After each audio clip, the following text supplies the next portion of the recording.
পৃথিবীতে সবচাইতে শ্রেষ্ঠতম দোয়ার স্থান হলো মা বাবা। ওই মা বাবা যদি হাত পাতে আরশ পর্যন্ত পৌঁছে যায়, ওই মা বাবা যদি বদদুয়া করে, পৃথিবীর সব তীর সব টার্গেট মিস হতে পারে, কিন্তু মা বাবার বদদুয়া কখনো মিস হয় না, কখনো মিস হয় না।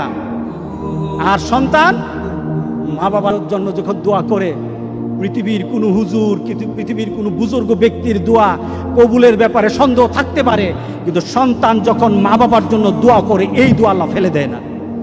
সুবহানাল্লাহ।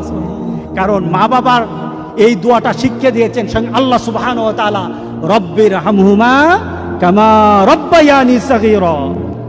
আপনি কবরে থাকবেন, আপনি প্রত্যেক নামাজে আপনার সন্তান দোয়া করবে আপনার জন্য, রব্বির হামহুমা কামা রব্বায়ানি সাগীরা। পড়েন, মা বাবার জন্য দোয়া করেন প্রতি নামাজে বলেন মা বাবার জন্য, রব্বির হামহুমা কামা রব্বায়ানি সাগীরা। আপনি দোয়া করেন, দেখবেন আপনার দোয়ার কারণে আপনার সন্তান আপনার জন্য দোয়া করছে।